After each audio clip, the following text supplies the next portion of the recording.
Global world में इस वक्त सिक्योरिटी की सूरत हाल हो, क्लाइमेट चेंज की बात हो या फिर मईशत की बात हो, बड़े बड़ों के बड़े इजलास जारी हैं। G7 इस वक्त जापान में जारी है और जो G20 का इजलास है वो हिंदुस्तान में मुनक्किद किया जा रहा है। G7 का जो इजलास है ये दुनिया की 7 बड़ी माशी ताकतें हैं, जिनमें कनाडा है, फ्रांस है, जर्मनी है, इटली है, जापान है, अमेरिका है, और इसमें जो यूरोपीय यूनियन है वो एक मेहमान के तौर पे, यानी जिसको नॉन एमुलेटेड मेंबर के तौर पर ये इस इजलास में शरीक है। हम जो बुनियादी तौर पे G7 है ये मईशत, मौसमियाती तब्दीली के साथ साथ इसका किरदार सिक्योरिटी के हवाले से खासा अहमियत का हामिल है। IMF की पॉलिसीज़ पर G7 के जो फैसले हैं वो बड़े असरअंदाज होते हैं, और ऐसे में G20 का इजलास भी जारी है हिंदुस्तान में, और इसमें अमेरिका, जर्मनी, कनाडा, फ्रांस, चीन, Australia, Argentina, Mexico, Brazil, Italy, बरतानिया, इंडिया, जापान, सऊदी अरब, रूस, जनूबी अफ्रीका, इंडोनेशिया, तुर्की और साउथ अफ्रीका के ममालिक शामिल हैं। यूँ G20 में तमाम G7 के जो ममालिक हैं वो भी शरीक हैं। तो यूँ आप कह सकते हैं कि दोनों की पॉलिसीज़ एक दूसरे से बड़ी गहरी ताल्लुक़ रखती हैं, और दोनों में जो ममालिक का किरदार है वो बड़ा अहमियत का हामिल है। तकरीबन G7 के तमाम ही ममालिक एक दूसरे के साथ जुड़े हुए हैं, और मुख्तलिफ जो उनके चूँकि माशी फ़ैसलों में इनके मफादात मुश्तरका हैं तो ये इसलिए खासे करीब करीब फ़ैसलों में नज़र आते हैं। अब आपको बताएं कि G20 का इजलास जो बिलखुसूस इस वक्त हिंदुस्तान में हो रहा है उसके बारे में बात करेंगे कि बैनुल-अक़वामी जो टैक्सेस हैं इनके हवाले से तरामीम का फ़ैसला किया गया है, और इसमें नई चीज़ें आएंगी, इसमें नरमी की जाएगी। बैनुल-अक़वामी जो ट्रेड है इसमें जो टैक्सेस हैं उनको कम किया जाएगा। और इसी तरह से जो अहम बात है G20 का, जो बेंगलुरु में एक इजलास मुनक्किद किया गया जिसमें जो मुश्तरका एलामिया है इस पर जो तमाम ममालिक हैं उनका इत्तफाक नहीं हो सका, और यहाँ पर जो है वो जो यूक्रेन और रूस की जंग है यहाँ पर वजह तनाज़ा बनी है। दूसरी जानिब G7 का इजलास जारी है और वहाँ पर भी यूक्रेन और रूस की जंग जो है वो बुनियादी मरकज़ है। वहाँ पर भी जो ज़ेलेंस्की हैं, व्लादिमीर ज़ेलेंस्की, जिनका जो इस इजलास में G7 के इजलास में बतौर मेहमान शरीक हुए हैं, इसके हवाले से मज़ीद भी आपको बताएंगे। और ये जो ग्लोबल वर्ल्ड में इस वक्त 2 बड़े अहम इजलास हो रहे हैं, इनका जो पाकिस्तान की बैनुल-अक़वामी सियासत में एक असर है उससे भी एक गहरा ताल्लुक़ है, वो भी आपको बताएंगे। अगर आप हमारे चैनल पर नए हैं तो हमारे चैनल को लाइक और सब्सक्राइब ज़रूर कर दीजिएगा। इस वक्त जो चीन है उसने एतराज़ उठाया कि G20 का जो बेंगलुरु में इजलास है इसके कुछ हिस्से जो हैं उससे उनको सख्त एतराज़ था, और वो ये था कि जो मुश्तरका एलामिया है इसमें रूसी जारहियत की जो के हवाले से जो या रूस की जो जंग है इसके हवाले से रूस की मज़म्मत के सख्त अल्फाज इस्तेमाल किए गए हैं, जिसको चीन ने सरासर इख्तलाफ किया है और इसको मानने से इनकार किया है, और यकीनन रूस ने भी इसके हक़ में वोट नहीं दिया। यूँ जो 18 दीगर लोग हैं वो मुत्तफ़िक दिखाई देते हैं कि जो चीन, रूस और यूक्रेन की जो जंग है इसके वजह से दुनिया की जो मईशत है इस पर गहरे असरात मुरतब हुए हैं। खैर इस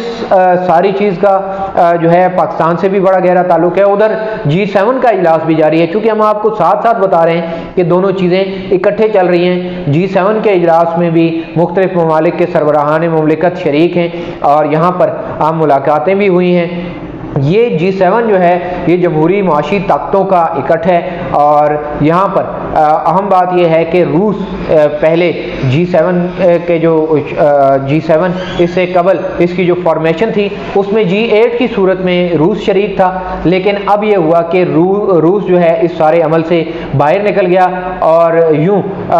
यूक्रेन के साथ G7 की हमायत और हमदर्दियाँ ज़्यादा बढ़ गईं। यहाँ पर इंडिया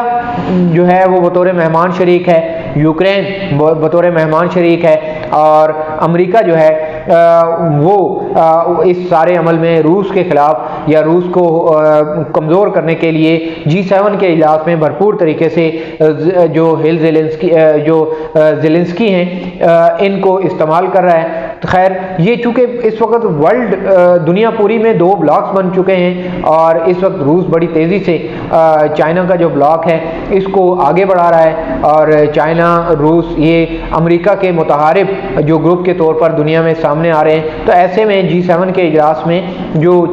अमेरिका है वो भी बैनुल-अक़वामी जो असर है रूस का उसको कम करने के लिए भरपूर तरीके से कोशिश कर रहा है। कुछ अहम मुलाकातें भी हुई हैं, उसके बारे में भी आपको बताएंगे कि जो फ्रांस के सदर हैं उनकी इमानुएल मैक्रोन जो हैं इनकी इटली के वज़ीर आज़म जॉर्जिया मेलोनी से मुलाकात हुई है और इन्हें हाल ही में जो मुहाजिरीन का मसला है इसके हवाले से भी बात की है। अमरीकी सदर की अहम मुलाकातें हुई हैं, इंडिया के वज़ीर आज़म नरेंद्र मोदी से मुलाकात हुई है, ऑस्ट्रेलिया से के सरबराह ने जो हैं उनसे मुलाकात हुई है, जापान के सरबराह से मुलाकात हुई है और इस मौके पर उन्होंने जो इंडो पैसिफिक रीजन में जो सूरत हाल है, इंतज़ामी सूरत हाल है, इसके हवाले से अपने कंसर्न्स भी जाहिर किए हैं। दूसरी जानिब फिर आपको G20 इजलास की तरफ ले जाएंगे जहां पर जो हमने आपको बताया था कि टैक्स के हवाले से अहम फैसले किए गए हैं। यहां पर एक प्रेस नोट में ये बात बताई गई कि इत्तफाक नहीं हुआ और ये जो 18 ममालिक हैं ये मुत्तफिक हैं। अब चूँकि ये पॉलिसीज़ हैं मुल्कों की और ये G20 के इजलास में भी वही पॉलिसी है और G7 के इजलास में भी उसी तरह की पॉलिसी है, तो यूँ हम कह सकते हैं कि इस वक्त बैनुल-अक़वामी सियासत की जो आलमी जंग है वो G7 और G20 के इजलासों में जारी है और अमेरिका इस वक्त बफर जोन जो ज़ेलेंस्की हैं जो यूक्रेन के सदर हैं उनके सर पर यूक्रेन को रूस को ज़ेर करने के लिए अपनी तमाम कोशिशें वो कर रहा है। ऐसी सूरत हाल में जब G20 का इजलास हिंदुस्तान में हो रहा है तो पाकिस्तान ने इसके हवाले से अपने कंसर्न जाहिर किए थे और बिलावल भुट्टो ने अपने जो बाइकॉट का मुतालबा किया था, एक अपील की थी कि मकबूजा कश्मीर के जो इजलास हैं या वहाँ पे जो मीटिंग्स हो रही हैं श्रीनगर में और लेह में जो उनकी मीटिंग्स होनी हैं उनके बाइकॉट की अपील की थी। तो इस की हमायत में इसके बाद जो 3 बड़े ममालिक हैं जो G20 के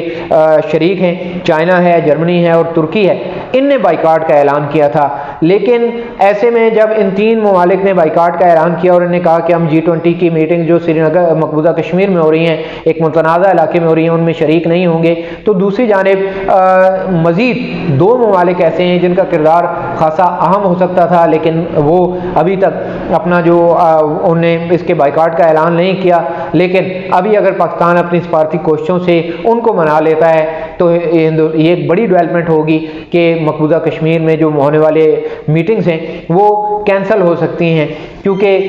एक जो वेन्यू है उसके लिए तमाम शुरका का मुत्तफिक होना ये भी लाजमी है। ऐसी सूरत हाल में एक और अहम डेवलपमेंट है कि जो कश्मीरी अवाम है या कश्मीरी क़यादत है या कश्मीरी लोग हैं, इनको तहरीक-ए-आज़ादी कश्मीर से बिलखुसूस जो इसके G20 इजलास के असरात हैं लोगों को आगाह करने के लिए,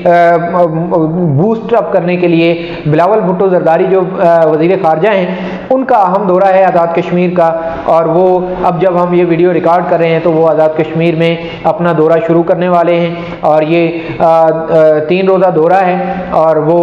हेलीकॉप्टर के ज़रिए मुज़फ़्फ़राबाद पहुँचेंगे और आज़ाद कश्मीर के जो कानून साज असम्बली है यहाँ के जो इजलास है इसमें खिताब भी करेंगे, मुख्तलिफ अहम रहनुमाओं से मुलाकातें भी की जाएंगी और इसके बाद बाग में 23 मई को अहम बड़ा एक जलसा है, इज्तिमा आम से भी उनका खिताब होगा। ये तमाम सूरत हाल हमने आपके सामने रखी। इस सूरत हाल में पाकिस्तान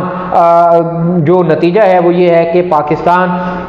बैनुल-अक़वामी सियासत में जो एक कमज़ोर सूरत हाल पर था, अब पाकिस्तान की सूरत हाल खासी मुस्तहकम है लोगों के माशी, चूँकि इस वक्त दुनिया में इकॉनमी की जंग हो रही है, तो पाकिस्तान की सूरत हाल से, सियासी सूरत हाल से, या पाकिस्तान के फैसलों से, या पाकिस्तान के मफादात से दुनिया की माशी मफादात वाबस्ता हैं। तो ऐसे में पाकिस्तान अपने माशी कार्ड्स को इस्तेमाल करते हुए इंडिया को ज़ेर कर सकता है, दबाव में ला सकता है, और मसला कश्मीर पर गहरे असरात इसके मुरतब हो सकते हैं। आने वाली अपडेट्स में इससे जुड़े दीगर चीज़ों से भी आपको आगाह करेंगे। अभी तक के लिए हमें दीजिए इजाज़त। अल्लाह ने के बाद।